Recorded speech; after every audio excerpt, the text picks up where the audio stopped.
Hazreti Ömer radıyallahu anhu, Allah onundan razı olsun. Hazreti Ömer'nin hayatı. Hazreti Ömer Bani Adi aymaqıga mansub bo'lib, Bani Adi aymaqı Qurayshning kichik bir tarmaqi, ya'ni bir oilasidan iborat edi.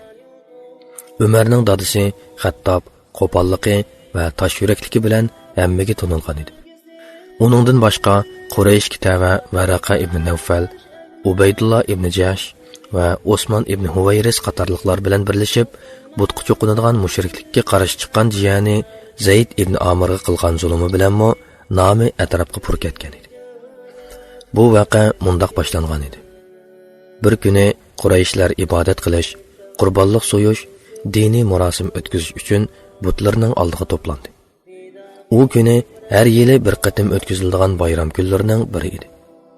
Bu bayram va marosimga yuqorida ismi aytilib o'tgan 4 kishi, ya'ni Varaqa ibn Nawfal, Ubaydullah ibn Jahsh, Osman ibn Huvayris, Zayd ibn Amir qatilmagan edi. Ular bir yerga yig'ilib, bir-biriga mundoq deyishdi: "Hammanglar bilib turibsizlar. Allohning nomi bilan qasam bo'lsinki, shu millatimiz aslida hech qanday bir dinga tava emas. Bu millatning hech qanday dini yo'q. Ular Hazrati Ibrohimning dinini burmilab, asli mohiyatini o'zgartib, mushu holga keltirib qo'ydi. Biz cho'qinayotgan shu tosh parchasi zodi nima?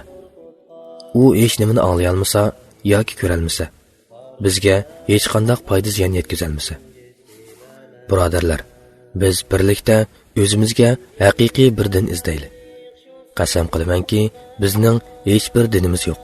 Hozir biz dinsiz holatda turyapmiz." Mana bu yig'ilishdan keyin bu 4 kishi yurt kezib, Hazrati Ibrohimning haqiqiy tavhid dinining qandoq ekanligini topib chiqish uchun har tarafga qarab yo'l oldi. Zayd ibn Amir mo boshqa birodarlarga o'xshash bu maqsad bilan Makka dan ayrilmoqchi bo'ldi. Ammo uning ayoli Safiya binti Hazrami bu ishni to'yib qilib, uni kuzatishga boshladi. Zayd Makka dan chiqmoqchi bo'lib turganda, ayoli darhol tog'asi Xattob ibn Nawfalga xabar berib, Zaydni to'sib olmoqchi bo'ldi.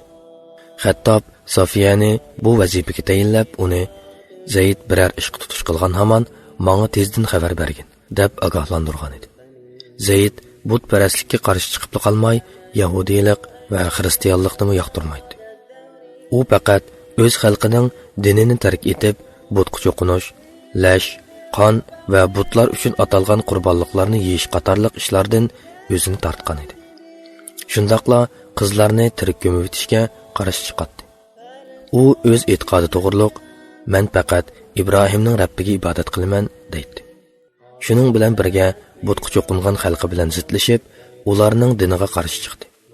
U har fursatda Quraysh xalqiga mundoq deydi: "Ey Qurayshlar, shu Zaydning jinini o'zining qudratli qo'lida tutib turgan Allohning nomi bilan qasam qilaman. Mendan boshqa hech qaysinglar Ibrohimning dinida emassizlar. Ondan Rabbim, qandoq ibodat qilsam rozi bo'lganligingni bilgan bo'lsam, shu peti ibodat qilgan bo'lardim. Ammo men bilmayman" deydi. Har qitim shundoq degandan keyin qo'llarini yerga qo'yib Allohga sajda qiladi. Kabiga har kirganida: "Ey Alloh, sening amr farmoningga har vaqt tayyorman. Sen haq va haqiqatsan. Faqat sana ibodat qilaman. Sana bo'yin egiman, seni hurmatlayman" deydi. Xattob bo'lsa Zaydga zulm qiladi. Millatining dinini tark etganligi uchun uni ayblaydi, o'chmanlik qiladi.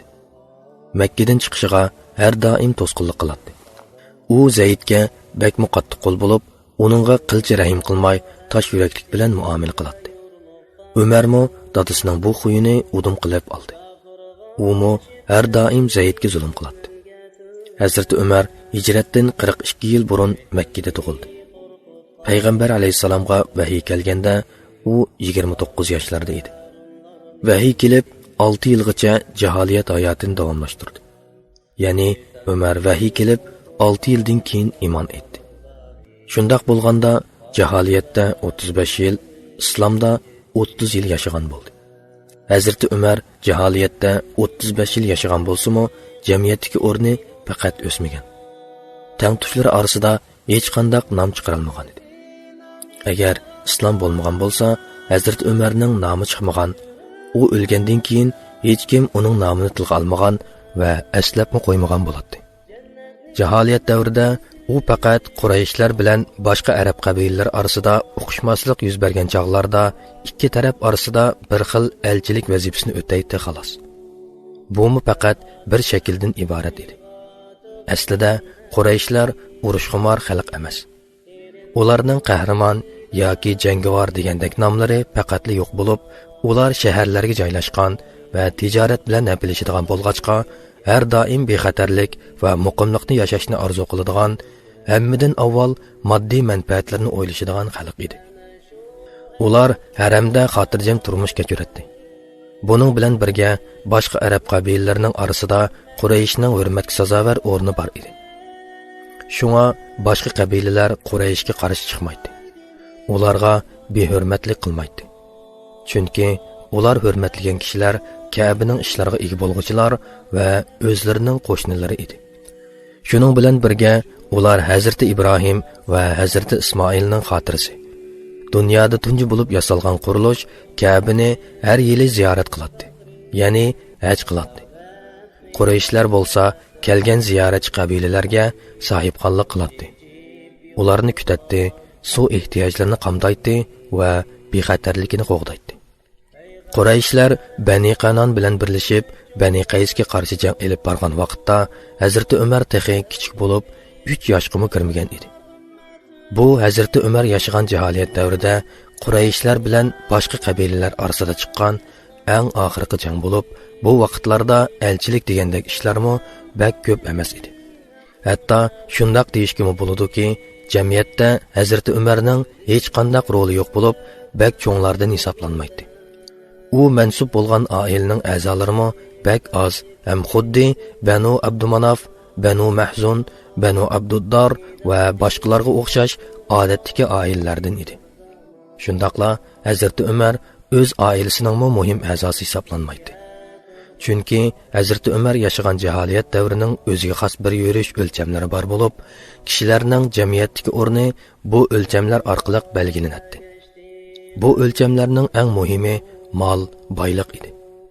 Ammo Umar nihoyat katta boylardan hisoblanmaydi. Uningdan boshqa kuchlik bo'lishmi bu o'lchamlardan biri bo'lib, kuchlik bo'lish uchun oilasi cho'ng, oila a'zolari ko'p bo'lish kerak edi. Halbuki yuqorida aytib o'tganimizdek, Bani Adi oilasining nufusi bakmo oz bo'lib, Umarning bir akasi va bir muncha bolalari bor edi. Elchilik ishiga kelsak, u faqat o'z oilasiga vakillik qila oladi. Ma'lum mazgil o'tgandan keyin Zayd ibn Amir Xattob vafot bo'ldi. Bani Adi oilasining vakilligi va Qurayshning elchiligi uningga qolib qoldi. Uning eng ro'shan aloyidligi qo'rqmas va qo'polligi bo'lib, uningdan boshqa hech qanday aloyidligi yo'q edi. Makkada islom nuri parlashga boshladi. Har xil xalq ommasi va qabilalardan tashkil topgan bir jamoat islomni qabul qildi. Ularning biri Umarning tog'asining o'g'li Sa'd ibn Zayd ibn Amir va uning ayoli Xattob bint Fatima, ya'ni Umarning singlisi edi. Uningdan boshqa shu oiladan Nuaym ibn Abdullah bilan birlikda bir qancha kishi musulmon bo'lgan edi. Umarga kelsak, u musulmon bo'lmaganni azdab, bir narsaga qarg'ularcha ishindigan qo'pol va nodon bir odam shu narsaga ching esilib olgandek, jaholiyatning o'lcham e'tiborlariga mahkam esilib turaverdi. Uning bu ahvoli u boshqa narsaga ishongicha yoki qoyil qilingicha o'zgarmaydi albatta. Shundaqla uning o'zgarishi oson ish emas edi. Bo'libmi, uning asabiy muomalasi va axloqi dadasidan udum qolgan bo'lib, uning xarakteriga singib ketgan edi. Uningdan boshqa o'ziga tog'isi Abu Jahldinmi islomga dushmanlik tuyg'usini so'ndirib olg'achqa, islom uchun cho'ng bir to'salg'i bo'lib qolgan edi. Umarning onasi, ya'ni Abu Jahlning hadisi yoki singlisi Hantama binti Hisham edi. Shunga onasi va tog'isidan olgan ashaddiy islom dushmanligi ta'sirida o'z yeznisi va tog'isining o'g'li Said ibn Zayd bilan uning ayoli, ya'ni Umarning singlisi Fatimaga bakmu qabih va rahimsiz muomala qiladi. Chunki ular Umarga uqtirmay musulmon bo'lgan edi. Islomning dastlabki mazgillarida payg'ambar alayhissalom musulmonlarni 2 3-4 qilib maxfiy holda bir uyga yig'ib, ularga islomning asosiy qoida prinsiplari va Qur'on o'qishni o'rgatuvchilarni avatadi. Said ibn Zayd va uning ayoli Fatimaning uyimi bu uylardan biri bo'lib, ulardan boshqa ularning yaqinlari Nuaym ibn Abdullah an-Nahammo ularning qishiga keladi. Ularga Xabbob ibn Arad islomning prinsiplarini va Qur'on o'qishni o'rgatadi. Umar bu ahvolni bilib bakmo g'azablandi. U Quraysh cho'nglarining shuncha qarish turishiga qaramay, Qurayshning musulmon va kofir deb ikkiga bo'linib ketishiga bakmo achchiqlanadi va qayg'uradi. Bir kuni uningga Hazrat Muhammad alayhissalomning Habashistonga hijrat qilmagan sahobalardan Hamza, Ali va Abu Bakr qatorliqlar pat-pat maxfiy yig'ilish o'tkazib turadiganligi va Safa yenidagi bir uyda ular bilan uchrashadiganligi haqidagi xabar yetib keldi. Buni anglagan Umarning qini qizzib, darhol qilichini qinidan sug'ardi va ular uchrashgan yerga qarab otlandi. U bu masalani hal qilib, Qurayshning birligini buzayotgan bu sababni yo'q qilmoqchi bo'ldi. Uning ko'zlaridan g'azab uchqunlari chaqnaydi. Yo'lda Haqam soyisi Nuaym ibn Abdullah bilan uchrashib qoldi. Bu kishimi Umarning yeznisi va yurtdoshi bilan maxfiy uchrashib turadi. Nuaym uningga: "Ey Umar, nega mangding?" deb so'radi. Umar: "Muhammadni izlab mangdim.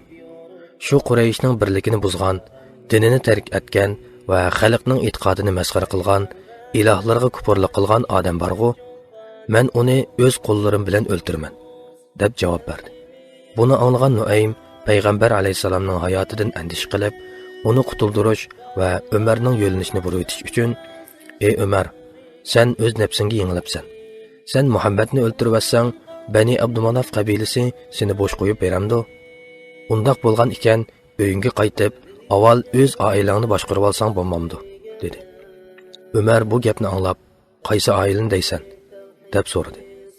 Nuaym: "Kim bo'ladi? Singling bilan yezinang, ya'ni Said bilan Fatima. Qasam qilamanki, u ikkisimi musulmon bo'lib Muhammadga qaytilibdi. Sen avval berib ularni boshqargin" deb javob berdi. Nuaym mundaq deydi: "Men Umarning payg'ambar alayhisalomga biror yomonlik qilib qo'yishidan qo'rqqan edim.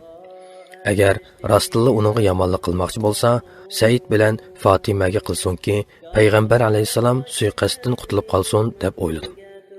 Albatta, Nuaym islomga qarshi yomon niyat bilan emas, balki payg'ambar alayhisalomni suiqasddan qutuldirib qilish maqsadida shunday qilgan edi. Chunki u o'zimi musulmon edi. Shundaqla bir musulmon oilasining a'zosi bo'lib, ular bilan yig'ilib birlikda islomni o'rganatdi. Yana bir tarafdan Umarning asabiy bo'lish bilan birga hissiyatchan ekanligini va birarsi uni kuch ko'rtmagicha uning siliq muomala qiladiganligini biladi. Chunki Umarning tabiatimi shuningga qarab o'zgarib Darvaqa, ma'lum mezgildan keyin uning e'tiqodi o'zgardi va musulmon bo'ldi. Bu to'g'riliq keyinchi to'xtalib o'tamiz. Umar qo'pol bo'lish bilan birga nihoyatda hissiyatchan edi. Uning ochiqini keltiradigan bir og'iz so'z, g'azablantiradigan biror ish harakat bo'lmasa, nihoyatda muloyimlashib ketadi. Jaholiyat davrida islomga shiddat bilan qarshi chiqib, mu'minlarga shuncha zulm qilgan bo'lsa-mu, ba'zida ularga qarab qattiq o'kinadi. Darvaqa, islom muhojirlari Habashistonga qarab mangan vaqtda bularning ichida Bani Adi qabilasining to'xtamliq a'zosi Amir ibn Rabi'a va uning ayoli Laylomi bor edi. Umar bu oilaga yo'liqdi. U vaqtda Umar texi mushrik edi. Uy egisi yo'l tayyorligi uchun sirtqa bir narsa olg'ila chiqib ketgan edi. Umar Amirning ayolining beshiga kelib, g'amkin bir qiyofatda: "Ey Abdullohning onasi, sizlar rostilla ketishga qaror berdinglarmi?" deb so'radi. Amirning ayoli Layla uningga: "Shundoq, qasam qilamanki, bu diyordan ketamiz. Allohning shu cheksiz dunyosida erkin azodi yashag'li bo'ladigan bir yerga ketamiz. Chunki bizga haqiqatan bak ig'ir zulm qildinglar. Bizni bakmo azdinglar. Alloh bizga bir chiqish yo'li bergicha bu yerlarga qaytib kelmaymiz" deb javob berdi. Buni anglagan Umar: "Alloh sizlar bilan birga bo'lsin" dedi. Layla undan burun Umarni bundaq g'amkin holda ko'rmagan edi. Amir uyga qaytib kelganda ayoli uningga: "Ey Abu Abdullah, bayotin Umar kelgan edi. uning qanchalik parishon bo'lganligini bir ko'rgan bo'lsang, dedi. Amir ayolidan, sen uni bir kuni musulmon bo'ladi deb o'ylayapsansan, deb so'radi. Layla, ha, dedi Amir. Xattabning eshiki musulmon bo'lsa bo'ladi-ki, sen ko'rgan u odam musulmon bo'lmaydi, deb Umarning musulmonlarga bo'lgan qo'pol va asabiy muomalasi tufaylidan uningga bo'lgan umidsizligini ifodaladi. Hazrati Umar musulmon bo'lishdan burun 4 ayolga uylangan bo'lib, uning ayollari tövendikilardir. Birinchisi, Osman ibn Mas'unning singlisi Zaynab binti Mas'un.